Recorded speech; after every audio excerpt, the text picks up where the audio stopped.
Hello everyone. आज पढ़ेंगे हिंदी साहित्य के इतिहास में कृष्ण काव्य परंपरा का क्या स्थान है और पुष्टि मार्ग में अष्टछाप कवि कौन कौन से थे। Welcome to easy Vidya channel. Easy Vidya channel को अभी तक आपने सब्सक्राइब नहीं किया तो प्लीज सब्सक्राइब कर लीजिए।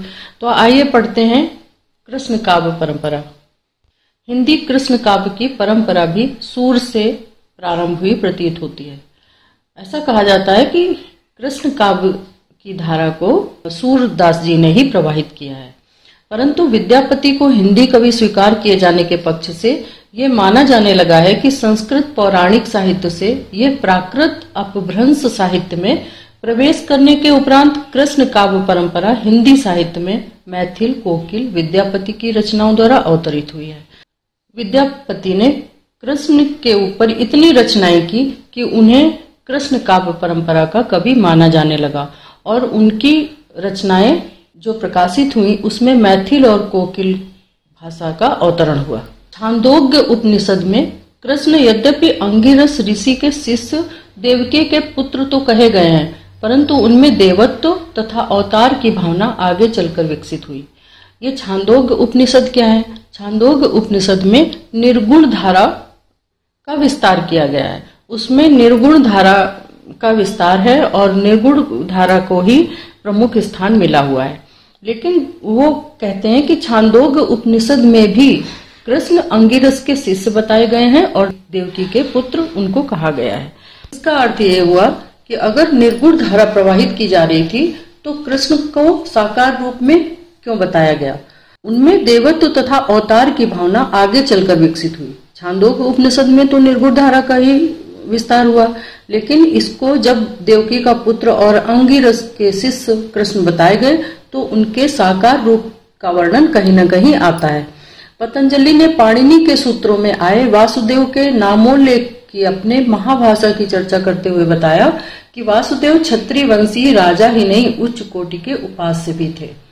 वासुदेव को उच्च कोटि का उपास्य बताया गया जो निर्गुण धारा के उपासक थे। कृष्ण के साथ अर्जुन का नामोल्लेख ये भी सिद्ध करता है कि वासुदेव से ही इस नामोल्लेख का संबंध है। इस नाम से किसी अन्य शासक से संबंध नहीं है। आचार्य हजारी प्रसाद द्विवेदी ने कृष्ण की ऐतिहासिकता तो स्वीकार की है, परंतु उनमें अवतारत्व का आरोप परवर्ती विकास ही माना है। हजारी प्रसाद द्विवेदी ने भी कहा है कि ऐतिहासिकता में या इतिहास में कोई कृष्ण तो हुए थे, लेकिन वो अवतार स्वरूप थे ये नहीं मानते हैं और इसको उस समय अवतार रूप में नहीं माना जाता था। बाद में कृष्ण को विष्णु का अवतार मानकर इनकी भक्ति की गई है। पुराणों में विशेषकर महाभारत, भागवत, हरिवंश पुराण, वायु पुराण, अग्नि पुराण तथा पद्म पुराण में कृष्ण के ईश्वरत्व का स्वीकरण मिलता है तथा गीता में गोपियों का भी नामोल्लेख मिलता है। भागवत में कृष्ण की अनन्य भक्ति की चर्चा है। पुराणों में महाभारत में, श्रीमद् भागवत में, हरिवंश पुराण, वायु पुराण, अग्नि पुराण तथा पद्म पुराण में कृष्ण को ईश्वर स्वीकार किया गया है। गीता में गोपियों का भी नामोल्लेख मिलता है। श्रीमद् भागवत में कृष्ण की अनन्य भक्ति की चर्चा है। 5 रात्र मत नारायण का चतुर्भुज अवतार वासुदेव, संकर्षण, प्रद्युम्न, अनिरुद्ध की चर्चा करके क्रमशः निर्गुण ब्रह्म जीव रूप में अवतार, मन तथा अहंकार का उल्लेख करता है। ये 5 रात्र मत वैष्णव मत से संबंधित है। 5 रात्र मत इस सिद्धांत के अनुसार मानव, प्रकृति, स्वभाव, कर्म एवं देव, ये 5 रात्र मत 5 कारणों से उत्पन्न होते हैं। 5 रात्र मत वैदिक काल में ही प्रतिष्ठित हो गया था, जिसमें विष्णु का श्रेष्ठ स्थान है और कृष्ण को विष्णु का अवतार माना गया है। वैष्णव धर्म को महाभारत काल में 5 रात्र नाम की सत्ता मिली थी। भगवत गीता में इसे प्रतिष्ठित किया गया है। ईसा से 300 वर्ष पूर्व मेगास्थनीज ने कृष्ण की पूजा का प्रचलन कृष्णपुर, पश्चिमी भारत तथा मथुरा में बताया है। शुद्धाद्वैत से प्रेरणा लेकर दक्षिण से आए हुए आचार्य वल्लभ ने जो पुष्टि मार्गीय कृष्ण भक्ति पद्धति चलाई है वो दक्षिण में माधुर्य भाव की पहले से स्थापना की द्योतक है। अर्थात कृष्ण काव्य परंपरा में जो माधुर्य भाव की स्थापना है वो दक्षिण भारत से इसका अवतरण हुआ है। उत्तर भारत में भी जयदेव, चंडीदास तथा विद्यापति ने माधुर्य भाव की कृष्ण लीला का मुक्तक की पद्धति में गायन किया था। दक्षिण में अंदाल नामक देवदासी अपने को कृष्ण की प्रियतम मानती थी। उपासना का गोपी भाव तथा राधा भाव बहुत कुछ इसी माधुर्य भावना का उत्तरी भारत में समानांतर विकास माना जा सकता है। आचार्य रामचंद्र शुक्ल ने इस संबंध में ठीक ही कहा है कि सूरसागर किसी चली जाती हुई गीत काव्य परंपरा का, चाहे ये मौखिक ही रही हो, पूर्ण विकास सा प्रतीत होती है। सूरसागर सूरदास की सर्वप्रथम काव्य ग्रंथ रचना है। इसमें गीत काव्य परंपरा का विकास माना जाता है। उसके मतानुसार सूरसागर के पद चलती हुई ब्रज भाषा में सबसे पहले साहित्य रचना होने पर भी पर्याप्त सुडौल और परिमार्जित है। सबसे पहली साहित्य रचना थी जिसमें कि ब्रज भाषा पूर्ण रूप से परिमार्जित है, और आचार्य वल्लभ जी के पुष्टिमार्गी संप्रदाय के गीत कीर्तनीय थे। उसके अष्टछाप में विट्ठल आचार्य ने निम्नलिखित 8 भक्त कवियों का समावेश किया है। सूरदास जी आचार्य वल्लभ के जिस पुष्टि मार्गीय संप्रदाय के गीत कीर्तनीय थे, अर्थात पुष्टि मार्गीय संप्रदाय में कीर्तन किया करते थे, उसके अष्टछाप में विट्ठल आचार्य ने निम्नलिखित 8 भक्त कवियों का समावेश किया है। सूरदास, कुंभनदास, परमानंददास, कृष्णदास, छीत स्वामी, गोविंद स्वामी, चतुर्भुजदास, नंददास, ये अष्टछाप कवियों में गिने जाते हैं, जिसमें सूरदास, कुंभनदास, परमानंददास, कृष्णदास वल्लभाचार्य जी के शिष्य थे और 4 शिष्य विट्ठल आचार्य के थे। आचार्य विट्ठल नाथ के छीत स्वामी, गोविंद स्वामी, चतुर्भुजदास, नंददास, ये 4 शिष्य विट्ठल नाथ के थे। श्री वल्लभाचार्य के 84 शिष्य थे और आचार्य विट्ठलनाथ जी के 252 शिष्य थे। श्री वल्लभाचार्य के पुत्र थे आचार्य विट्ठलनाथ, और आचार्य विट्ठलनाथ के पुत्र थे गोसाई गोकुलनाथ। गोसाई गोकुलनाथ की ये रचनाएं हैं 84 वैष्णव की वार्ता, जो वल्लभाचार्य जी के 84 शिष्य थे उस पर लिखी गई है, और आचार्य विट्ठलनाथ के जो 252 शिष्य थे उस पर ग्रंथ लिखा 252 वैष्णव की वार्ता। वल्लभाचार्य जी कृष्ण काव्य परंपरा के प्रवर्तक माने जाते हैं और उनके पुत्र थे विट्ठल आचार्य जी। तो आचार्य वल्लभ जी के 4 शिष्य और विट्ठल आचार्य के 4 शिष्य मिलकर अष्टछाप कवियों में सम्मिलित किए गए और इसकी स्थापना विट्ठल आचार्य जी ने की थी। तो इस प्रकार अष्टछाप कवियों में इन कवियों के नाम आते हैं, जो कि श्री वल्लभाचार्य के 4 शिष्य हैं और आचार्य विट्ठलनाथ जी के 4 शिष्य हैं। तो अष्टछाप कवियों में सूरदास, कुंभनदास, परमानंददास, कृष्णदास, छीत स्वामी, गोविंद स्वामी, चतुर्भुजदास और नंददास के नाम गिने जाते हैं।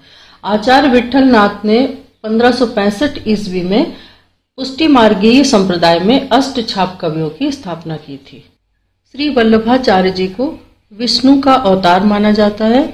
इनके सभी शिष्यों में जो 4 शिष्य अष्टछाप कवियों में स्थापित किए गए, उसमें से सबसे ऊपर सूरदास का नाम रहा है। कृष्ण काव्य परंपरा में जो स्थान सूरदास जी का रहा है वो किसी अन्य कवि का नहीं था, अर्थात सूरदास जी को सर्वोपरि स्थान प्राप्त था। कृष्ण भक्तों की इसी व्यापक एवं दीर्घजीवी परंपरा ने राम भक्ति शाखा के परवर्ती प्रसार को सदा के लिए अवरुद्ध कर दिया, अर्थात जो भक्तों की राम भक्ति धारा बह रही थी, जो प्रवाहित हो रही थी, वो हमेशा के लिए अवरुद्ध हो गई, क्योंकि कृष्ण परंपरा इतनी व्यापक रूप से विस्तार कर रही थी और कि राम भक्ति शाखा को लोगों ने भुला दिया। रीतिकाल तक की रचनाओं में नायक और नायिकाओं का क्षेत्र कृष्ण राधा गोपियों के लिए आरक्षित था। रीतिकाल में भी नायक और नायिकाओं को कृष्ण और राधा गोपियों के रूप में ही प्रस्तुत किया गया है। पुष्टि मार्गीय साधना क्रम के 4 सोपान निम्नलिखित हैं: मर्यादा पुष्टि, प्रवाह पुष्टि, पुष्टि पुष्टि और शुद्ध पुष्टि। पहला है मर्यादा पुष्टि। पुष्टि मार्ग मर्यादा को साधना के प्रारंभिक तथा निम्नतम सोपान पर रखकर उस स्तर पर सांसारिक मर्यादाओं का पालन अनिवार्य मानता है। पुष्टि मार्ग में जो मर्यादा पुष्टि है उसमें सांसारिक क्रियाकलापों के साथ मर्यादाओं का पालन करते हुए भक्ति करना अनिवार्य माना गया है। दूसरा है द्वितीय सोपान पर संसार के प्रवाह में रहते हुए भी मर्यादा के बंधन शिथिल होने लगते हैं। सांसारिक क्रियाकलापों के बावजूद मर्यादा के बंधन शिथिल होकर भक्ति भावना प्रवाहित होने लगती है। तीसरे स्तर पर जब सभी सामाजिक मर्यादाओं का आत्यंतिक भाव हो जाता है तब आराध्य की ओर से भी आराधक के लिए प्रेम की पोषक धारा का स्रोत फूट पड़ता है। इसी के इस प्रतिदत्त प्रेम संबंध को पुष्टि कहा गया है।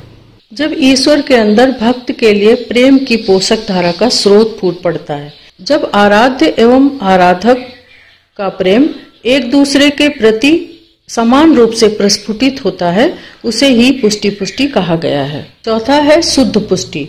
शुद्ध पुष्टि के अंतिम स्तर पर जीवात्मा गोलोक में सालोक्य तथा सामीप्य की ही नहीं, सायुज्य की भी अधिकारिणी हो जाती है।